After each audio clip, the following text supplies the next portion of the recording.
ઇફકોના chairman Dilip સંઘાણીએ નિવેદન આપતા કહ્યું હતું કે ખોડલધામનું નિવેદન ભાજપને કોઈ અસર નહીં કરે. ખોડલધામ અલગ સંસ્થા છે. ખોડલધામ સંસ્થા ત્યારે શું કરશે તે તેના વ્યક્તિગત નિર્ણયો છે. હું પાર્ટીમાં જનસંઘથી કાર્યરત છું.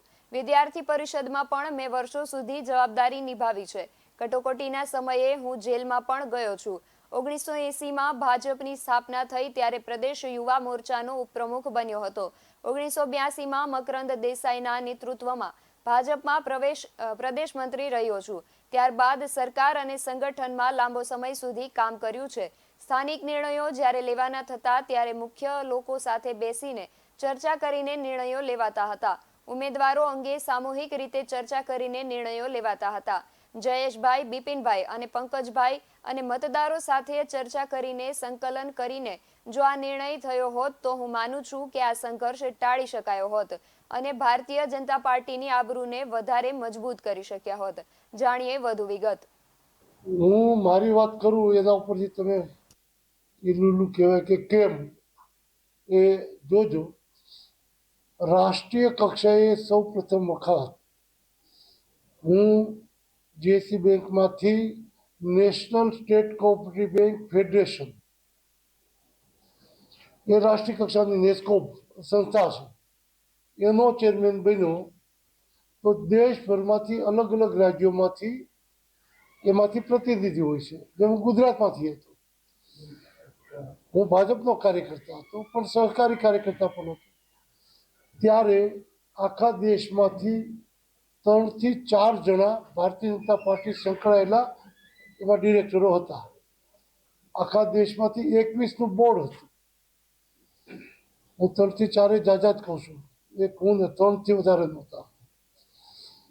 ત્યારે આખા દેશના વિવિધ રાજ્યના વિવિધ પક્ષના સભાસદો દ્વારા મને ચેરમેન બનાવવામાં આવ્યો. ત્યાર પછીનો પ્રસંગ, મને નાફેડમાં વાઇસ ચેરમેન લડવાનું નક્કી થયું. ચેરમેન ચાલુ હતા અને વાઇસ ચેરમેન જગ્યા ખાલી પડી. ત્યારે મેં આખા દેશમાંથી 6 જણા મારા સહિત ડિરેક્ટર હતા નાફેડમાં, આખા દેશમાંથી. ત્યારે ચૂંટણી પણ થઈ સરકારના.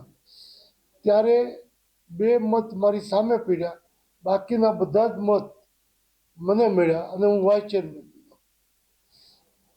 6 જણા ટોટલ હતા, એમાંથી 2 મત મારી સામે પડેલા અને 6માં એક ઉમેદવાર અને એક નટુભાઈ આપણા ચેરમેન પેલા હતા એ ગુજરાતમાં.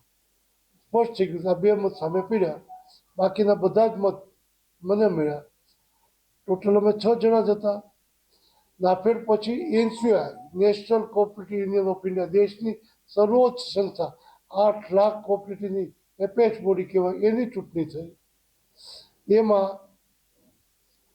અમે 4 જણા ભારતીય જનતા પાર્ટી સાથે સંકળાયેલા હતા. એમાં પણ હું ચેરમેન બન્યો. ત્યાર પછી ઇફકોમાં શરૂઆતમાં માત્ર 2 જ જણા મેં હતા, ત્યારે હું ચેરમેન બન્યો.